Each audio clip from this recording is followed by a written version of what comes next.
అన్నయ్య గారు చూసుకున్నట్లయితే ప్రభుత్వం 2 ఏళ్ల పరిపాలన, ఎన్డీఏలో భాగస్వామ్యం అన్నీ చేశామని గొప్పలు చెప్పుకుంటున్నారు. మొదటి నుంచి ఇచ్చిన హామీలు ఏమయ్యాయి? కూటమి ప్రభుత్వం వచ్చి 2 ఏళ్లలో కూడా దగ్గర దగ్గర 2 సంవత్సరాలు కావస్తుంది.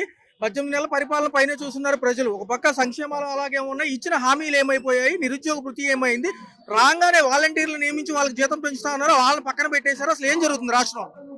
ఏదైతే ఆనాడు యువగలం పాదయాత్రలో నారా లోకేష్ గారు మేము అధికారంలో రాగానే 2,35,000 ప్రభుత్వ ఉద్యోగాలు భర్తీ చేస్తామన్నారు. మరోవైపు బాబు గారు బాబు వస్తే జాబ్ అన్నారు. బాబు వచ్చారు. వాళ్ళ నారా లోకేష్ వారి బాబు గారికి వచ్చింది జాబు, అదే విధంగా పవన్ కళ్యాణ్కి వచ్చింది జాబు. అదే విధంగా పవన్ కళ్యాణ్ గారు మాది కుటుంబ పార్టీ కాదు అని చెప్పారు. వాళ్ళ నాగబాబు కూడా ఉద్యోగం ఇచ్చుకున్నారు. 2,35,000 నిరుద్యోగులకు ఉద్యోగాలు ఇస్తామన్న నారా లోకేష్ గారు మీ మాట ఎక్కడ పెట్టారని అడుగుతా ఉన్నాము. ఆనాడు యువగలం పాదయాత్రలో చెప్పారు, తమ్ముళ్ళు రాసి పెట్టుకోండి, సేవ్ చేసి పెట్టుకోండి, జనవరిలో జాబ్ క్యాలెండర్ విడుదల చేస్తా, మీరు నేను జగన్మోహన్ రెడ్డిలా పారిపోనని చెప్పావు. మరి ఈనాడు 2 జనవరిలు వచ్చాయి. ఈ 2 జనవరిలో జాబ్ క్యాలెండర్ ఇవ్వకుండా పారిపోయింది ఎవరు? మిస్టర్ నారా లోకేష్. మిమ్మల్ని అడుగుతా ఉన్నాము, 2,35,000 ఉద్యోగాలు ఇవ్వకుండా పారిపోయింది నీవు. మరోవైపు పవన్ కళ్యాణ్ గారు ఆనాడేం చెప్పారు? ఈ రాష్ట్రంలో 30,000 మహిళలు తప్పిపోయారు, కేంద్ర ఇంటెలిజెన్స్ రిపోర్ట్ నా దగ్గర ఉందన్నారు. మరి ఈనాడు అదే కేంద్రంతో మీరు డబుల్ ఇంజిన్ సర్కార్ చేస్తా ఉన్నారు. 3 మహిళలు నీకు చేతనైతే 3 మహిళల్ని తెచ్చావని అడుగుతా ఉన్నాము. సుగాలి ప్రీతి ఒక మహిళకు అన్యాయం జరిగితే ఏం చేస్తా ఉన్నారని రెచ్చిపోయావు. మరి నీ ఎమ్మెల్యే అరవల్లి శ్రీధర్ మహిళల మీద లైంగిక ఆరోపణలు వచ్చాయి, నీవేం చేస్తా ఉన్నావు అని అడిగాము. అదే విధంగా విశాఖ ఉక్కును అమ్మేస్తా ఉంటే 21 మంది ఎంపీలు మీ ఒంటికి కారం పూసుకోండి సిగ్గేయడం లేదా అన్నారు. మరి నీ ప్రభుత్వము 17 మెడికల్ కాలేజీలు అమ్మేస్తా ఉన్నది. మరి నువ్వేం పూసుకుంటావు మిస్టర్ పవన్ కళ్యాణ్ అని అడుగుతా ఉన్నాము. కాబట్టి ఈ కూటమి ప్రభుత్వం 2 సంవత్సరాల కాలంలో దాదాపు నిరుద్యోగులను మోసం చేసింది, మహిళల్ని మోసం చేసింది, ఏ వ్యవస్థకు న్యాయం చేసిన దాఖలా లేదు. కాబట్టి నిరుద్యోగుల పక్షాన వెంటనే జాబ్ క్యాలెండర్ విడుదల చేయాలని డిమాండ్ చేస్తా ఉన్నాము. ఎన్నికల ముందు ఇచ్చినటువంటి హామీ ప్రకారం ఈ రాష్ట్రంలో ఖాళీగా ఉన్నటువంటి ఉద్యోగాలు భర్తీ చేస్తామని, నిరుద్యోగులు 3,000 రూపాయలు నిరుద్యోగ భృతి ఇస్తామని వాలంటీర్లు గాలికి వదిలేశారు. ఈ వాలంటీర్లు కూడా మేము తిరిగి విధిలో చేర్చుకుంటామని చెప్పి కూటమి ప్రభుత్వం, సీఎం చంద్రబాబు, అప్పుడున్నటువంటి ప్రతిపక్ష చంద్రబాబు నాయుడు, నారా లోకేష్, పవన్ కళ్యాణ్ అందరూ కూడా ప్రతి ఒక్క సభలో బల్ల గుద్ది చెప్పారు, మేము వస్తే నిరుద్యోగులు ఉద్యోగ అవకాశం ఇస్తామని చెప్పి.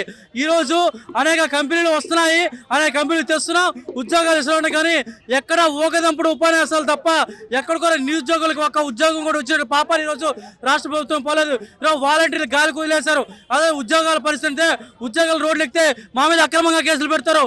అదే ఇంటి చుట్టూ ప్రారీకు పెట్టి పోలీసు వాళ్ళు కూడా ముట్టడించిన పరిస్థితి ఉంది. ఈరోజు రాష్ట్రంలో ఒక దుర్మార్గ పాలన. ఈరోజు ఎన్డీఏ ప్రభుత్వం అధికారంలో రాకముందు సంవత్సరం 2 కోట్ల ఉద్యోగాలు ఇస్తున్నాడు. ఇప్పుడు 12 సంవత్సరాలు అవుతుంది. 12 సంవత్సరాలు రోజుకి 2 కోట్లు వేసుకున్నా కూడా దాదాపు 20 కోట్ల ఉద్యోగాలు ఈ దేశవ్యాప్తంగా రావాలా. నరేంద్ర మోడీ ఇవ్వాలా, అదే చంద్రబాబు నాయుడు ఇవ్వాలా. చంద్రబాబు నాయుడుకి ఉద్యోగం వచ్చింది, వాళ్ళ కొడుక్కి ఉద్యోగం వచ్చింది, వాళ్ళ భార్యలకి, ఇప్పుడు వాళ్ళ మర్దాలు అందరూ కూడా ఉద్యోగాలు వస్తాయి. పవన్ కళ్యాణ్కి ఉద్యోగం వచ్చింది, పవన్ కళ్యాణ్ ఇంట్లో వాళ్ళ అన్నకి ఉద్యోగాలు వస్తాయి. కానీ మాకెక్కడ ఉద్యోగాలు రాలేదు. బాబు వస్తే భవిష్యత్ గ్యారెంటీ అన్నారు. ఇక్కడ భవిష్యత్తు ఎవరికి మాకు గ్యారెంటీ లేదు. రాజకీయ నాయకులకి, ప్రభుత్వాలకి, ప్రత్యర్థి పార్టీలకి, వాళ్ళకి, వాళ్ళ కమిషన్లకి, వాళ్ళ రాజకీయ నాయకులకి భవిష్యత్తు ఉంది. కానీ ఎక్కడ కూడా విద్యార్థులు కానీ, యువకులు కానీ ఎక్కడ కూడా మంచి పాపన ఈ కూటమి ప్రభుత్వం పోవట్లేదు. ఎక్కడైనా కానీ ప్రభుత్వం చిక్కు తెచ్చుకొని దున్నపోతు మీద వాన పడిన చందంగా దున్నపోతులు ఎట్టయితే ఉన్నాయో ఈ రోజు రాష్ట్రం అగమ్య గోచరంగా ఉంది. ప్రతి ఒక్కరు ASHA, anganwadi, mid day meals, RTC, విద్యార్థులు, యువకులు ప్రతి ఒక్కరు రోడ్డును పడుతున్నారు. ఈరోజు విద్యార్థులు, యువకుల ఆకేదం గమనించి ఎక్కడైనా రాష్ట్ర ప్రభుత్వం ఖాళీగా ఉన్నాడు ఉద్యోగాలు ఇవ్వాలని, మీరు వస్తే ఈరోజు జనంలో జాబ్ క్యాలెండర్ ఇస్తున్నాడు. అయ్యా నారా లోకేష్ గారు, మీరు అధికారంలోకి వచ్చింది చెప్పండి అన్న, మీ ముఖ్య ఉద్దేశం ఏంటి? ప్రభుత్వానికి సంబంధించి 2 నెలల పరిపాలన చూశారు, ఇప్పటి వరకు కూడా నిరుద్యోగ భృతి ప్రకటించకపోవడము, అందులోనూ వాలంటీర్లకు సంబంధించి వ్యవహారంలో కూడా వెనకడుగు వేయడం ఎందుకు జరుగుతుంది? ప్రభుత్వాలు ఇచ్చిన మాటలు ఎందుకు తప్పాయంట? ఈరోజు అనేక హామీలతో యువగలం పాదయాత్రలో నారా లోకేష్ గారు అధికారంలోకి రాకముందు నిరుద్యోగుల్ని ఆశ పెట్టి ఉద్యోగ అవకాశాలు కల్పిస్తాం, ప్రతి ఏడాది జనవరి 1న జాబ్ క్యాలెండర్ విడుదల చేసి నిరుద్యోగులందరికీ న్యాయం చేస్తామని చెప్పి ఈరోజు 19 నెలలు గడుస్తున్నా సరే ఈరోజు కూడా జాబ్ క్యాలెండర్ విడుదల చేయకపోవడం దుర్మార్గం. అలాగే సూపర్ 6 హామీల్లో భాగంగా చంద్రబాబు నాయుడు గారు ఉద్యోగం ఇవ్వలేని పక్షంలో నిరుద్యోగ భృతి 3,000 రూపాయలు ఇస్తామని చెప్పి అన్నారు. ఈ రోజుకి కనీసం నిరుద్యోగుల కోసం, నిరుద్యోగ భృతి కోసం నోరు కూడా మెదపలేకుండా ఈ రోజు టూర్లు తిరుగుతూ ఉన్నారు. అటు సింగపూర్ విదేశీ పర్యటనలు తప్ప నిరుద్యోగుల కోసం ఈ రోజు ప్రస్తావన తీసుకు రాకపోవడం చాలా బాధాకరమైన విషయం. మేము ఈరోజు విజయవాడ రణబేరి కార్యక్రమాన్ని ప్రత్యేకంగా జాబ్ క్యాలెండర్ విడుదల చేయాలని చెప్పి మాత్రమే ఈ ప్రోగ్రామ్ ని ఇలా పెట్టాం.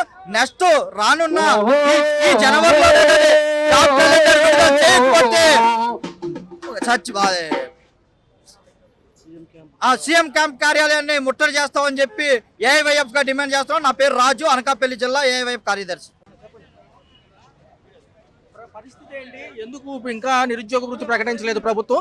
2 నెలల కూటమి ప్రభుత్వ పాలన అంతా మంచి జరుగుతుందని ప్రభుత్వం అంటుంది, కానీ రియాలిటీలో చూస్తే ఏవి కూడా సరిగ్గా అవ్వలేదు అంటున్నారు. ఎలా అనిపిస్తుంది? గత కొంతకాలంగా ఇంతకుముందు మా రాష్ట్ర నాయకత్వం వెళ్ళి నారా లోకేష్ గారిని కలవడం జరిగింది. నిరుద్యోగుల సమస్యలపైన నిరుద్యోగులకు 3,000 రూపాయలు ఇవ్వాలని చెప్పేసి మేము అడిగితే మేము కూర్చోపెట్టి మేము ఇవ్వలేము అని చెప్పాను. ఆ రోజు మీరు యువగళం పాదయాత్రలో ఎందుకు మీరు ఇచ్చారు, హామీలు ఇచ్చారు అని చెప్పేసి ఈ రోజు మేము ప్రశ్నించడానికి ఈ కార్యక్రమాన్ని రణబేరి చేయడానికి రాష్ట్ర వ్యాప్తంగా అన్ని జిల్లాల నుండి పెద్ద ఎత్తున తరలివచ్చాం. రానున్న రోజుల్లో ఈ ఉద్యమాన్ని మరింత బలోపేతం చేసి అసెంబ్లీని కూడా ముట్టడిస్తామని చెప్పి తెలియజేస్తున్నాం. నిరుద్యోగ వృత్తి ఇస్తామన్నారు, వాలంటీర్లకి కూడా జీతం పెంచిస్తామన్నారు. ప్రభుత్వం వచ్చి 2 ఏళ్ల వ్యవధి అవుతుంది, కానీ ఎక్కడా కూడా దీని గురించి ప్రకటన చేయలేదు. దావోస్ పర్యటనలో బిజీగా ఉన్నారు. లడ్డూకి సంబంధించి హడావుడి చేస్తున్నారు పవన్ కళ్యాణ్ గారు. మరి డిప్యూటీ సీఎం గారు ఎందుకు స్పందించట్లేదు? డిప్యూటీ సీఎం గారు ఎంతవరకు ఈ లడ్డూ మీద, ఈ దావోస్ పర్యటన మీద తప్ప ఈ నిరుద్యోగుల మీద శ్రద్ధ అనేది లేదు. వాళ్ళు ఎంతవరకు హిందుత్వ ముసుగులో జనాల్ని ముంచేస్తున్నారు తప్ప ఈ రోజు ఉన్నటువంటి వాళ్ళు నిరుద్యోగుల పరిస్థితి వాళ్ళు పట్టించుకోవడం లేదు. 3,000 రూపాయలు నిరుద్యోగ వృత్తి ఏదైనా అడిగితే ఇంతవరకు ఆయన చంద్రబాబు నాయుడు గారు కానీ లోకేష్ గారు కానీ నిరుద్యోగుల పరిస్థితి ఆయన ప్రశ్నించాలి. ఆయన ఎంతవరకు లడ్డూ వ్యవహారం వీటి మీదే సరిపోతుంది తప్ప నిరుద్యోగుల పరిస్థితి పట్టించుకోవట్లేదని చెప్తున్నాం. నియోజకవర్గం ఎమ్మెల్యేలకి సంబంధించి అనేక అంశాలు బయటకు వస్తున్నాయి. మహిళల వేధింపులు ఇవన్నీ కూడా దాని మీద కూడా స్పందించట్లేదు, సైలెంట్ అయిపోయినట్టు డిప్యూటీ సీఎం గారు. మరి ఈరోజు అరవ శ్రీధర్ గారు రైల్వే కోడూరు ఎమ్మెల్యే గారు జరిగినటువంటి చూస్తూనే ఉన్నాం. మరి దాని గురించి ఇంతవరకు జనసేన అధినేత పవన్ కళ్యాణ్ గారు స్పందించకపోవడం చాలా దరిద్రం. దానికి సంబంధించి అందరూ కూడా లైవ్ పెడుతున్నారు. దాని గురించి కూడా ప్రెస్ మీట్లు పెట్టి దీన్ని కూడా మేము ఏఐవైఎఫ్ గా ఖండిస్తున్నాం. గారు చూసుకున్నట్లయితే 2 సంవత్సరాల పరిపాలన కూటమి, అందులో ఎన్డీఏ భాగస్వామ్యంలో పవన్ కళ్యాణ్ గారు డిప్యూటీ సీఎం గా ఉన్నారు. ఏం జరుగుతుంది? నిరుద్యోగ భృతి ఏమైపోయింది? దానికి సంబంధించి మిగతా విధానాలు ఏమైపోయాయి? ఈరోజు కూటమి ప్రభుత్వంలో భాగమైనటువంటి పవన్ కళ్యాణ్ గారు ఆయన జనసేన పార్టీ పెట్టేటప్పుడు ప్రశ్నించడం కోసం నేను పార్టీ పెడుతున్నానని చెప్పేసి ఆ రోజు చెప్పాడు. అయితే ఈరోజు అధికారం చేపట్టి 2 సంవత్సరాలు అవుతా ఉంది. డబుల్ ఇంజిన్ సర్కార్లో మీరు భాగంగా ఉన్నారు. ఆ రోజు మీరు చెప్పారు మేము వచ్చేది కూటమి ప్రభుత్వమే, కూటమి ప్రభుత్వం అధికారంలోకి వస్తే ప్రతి సంవత్సరం జాబ్ క్యాలెండర్ విడుదల చేస్తాము. జాబ్ క్యాలెండర్ విడుదల చేయలేని పక్షంలో నెలకు 3,000 రూపాయలు నిరుద్యోగ వృత్తి హామీ కోసం మేము ఇప్పటికే ప్రణాళికలు చేసుకున్నామని చెప్పేసి యువకుల పాదయాత్రలో హామీ ఇచ్చినటువంటి కూటమి ప్రభుత్వం అధికారం చేపట్టి 19 నెలలు అవుతా ఉన్నా జాబ్ క్యాలెండర్ గురించి కానీ నిరుద్యోగ వృత్తి గురించి కానీ ఏమాత్రం కూడా పట్టించుకోవడం లేదు. కాబట్టి కడుపు మండిన నిరుద్యోగులుగా ఈరోజు నిరుద్యోగ రణబేరి పేరుతో విజయవాడ నగర వీధుల్లో ర్యాలీ నిర్వహించాము. ఇప్పటికైనా కూటమి ప్రభుత్వం, ముఖ్యమంత్రి గారు, డిప్యూటీ ముఖ్యమంత్రి గారు, అదేవిధంగా నారా లోకేష్ గారు స్పందించి నిరుద్యోగ సమస్య పరిష్కరించకపోతే, జాబ్ క్యాలెండర్ ప్రకటించకపోతే మాత్రం భవిష్యత్తులో కలిసి వచ్చే విద్యార్థి యువజన సంఘాలను కలుపుకొని నిరుద్యోగులను చైతన్యం చేసి ఈ రాష్ట్రంలో ఉన్నటువంటి నిరుద్యోగులందరినీ ఏకతాటిపైకి తెచ్చి కూటమి ప్రభుత్వానికి వ్యతిరేకంగా ఉద్యమిస్తామని చెప్పేసి తెలియజేస్తా ఉన్నాం. యువత ఎంత ఇబ్బంది పడుతున్నా కానీ గతంలో లడ్డూ విషయంలో కానివ్వండి, మహిళలకు ఏదైనా జరిగిన చొక్కాలు చించుకుని సంప్రోక్షణలు చేసిన డిప్యూటీ సీఎం పవన్ కళ్యాణ్ గారు అసలు ఏమైపోయారు?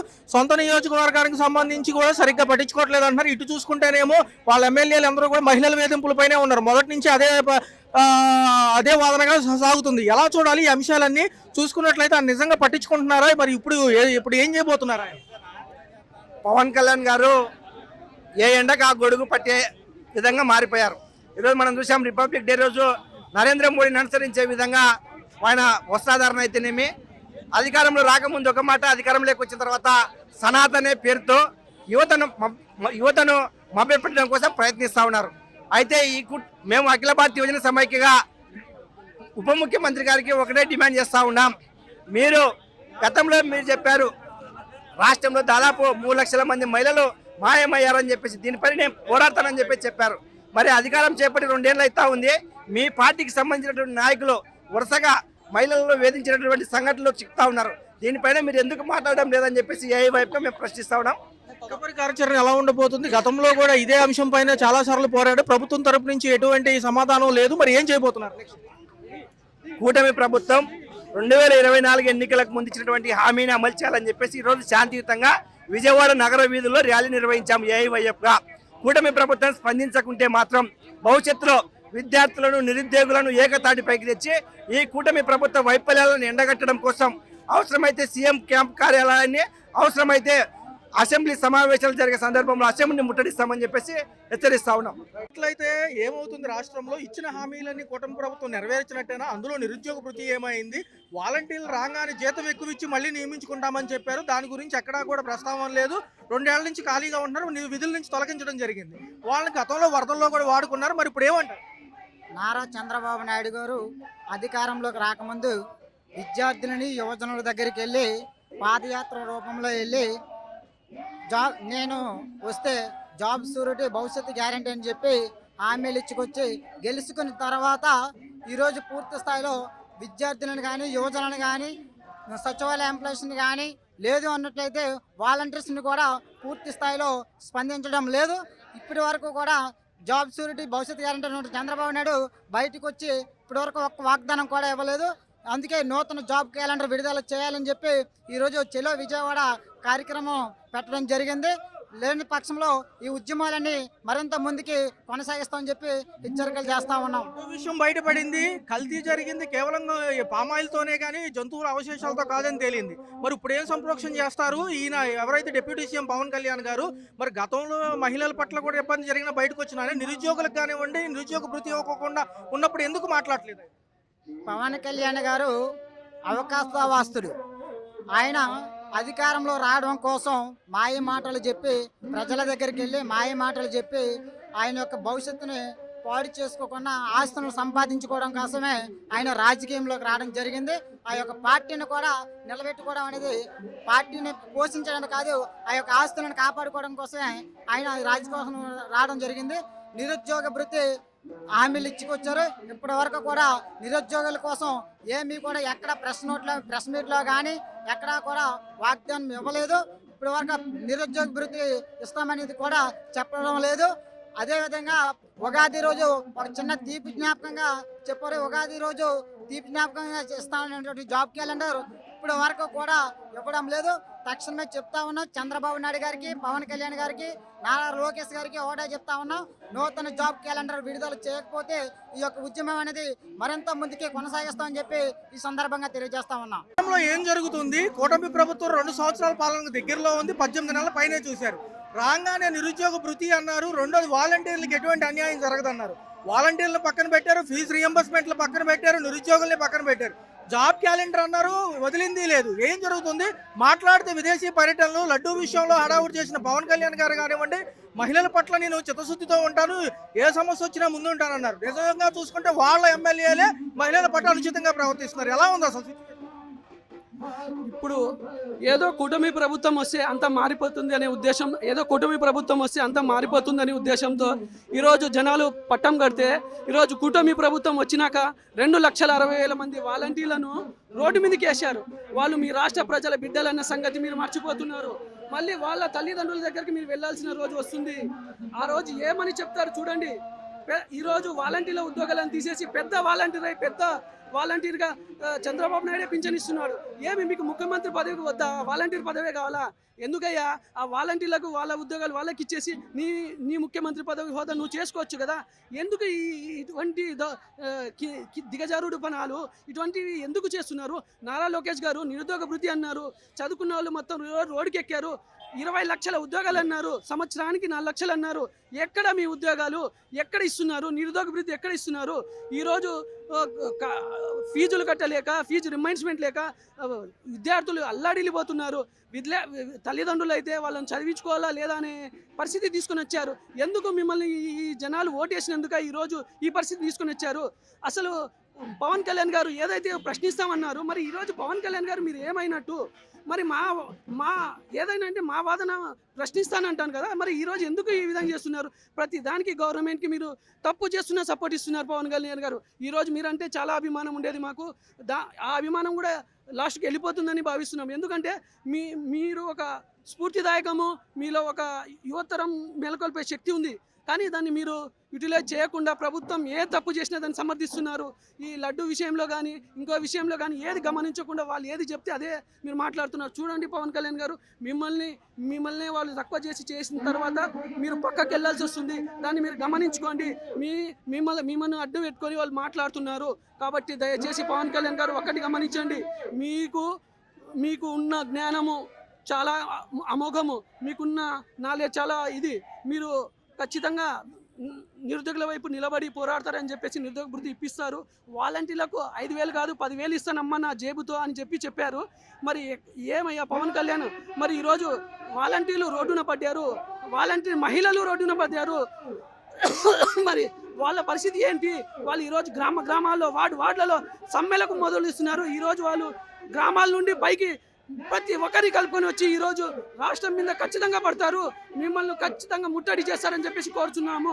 ఖచ్చితంగా ఈ నిరుద్యోగుల ఉసురు ఈ కూటమి ప్రభుత్వానికి తగులుతుందని చెప్పేసి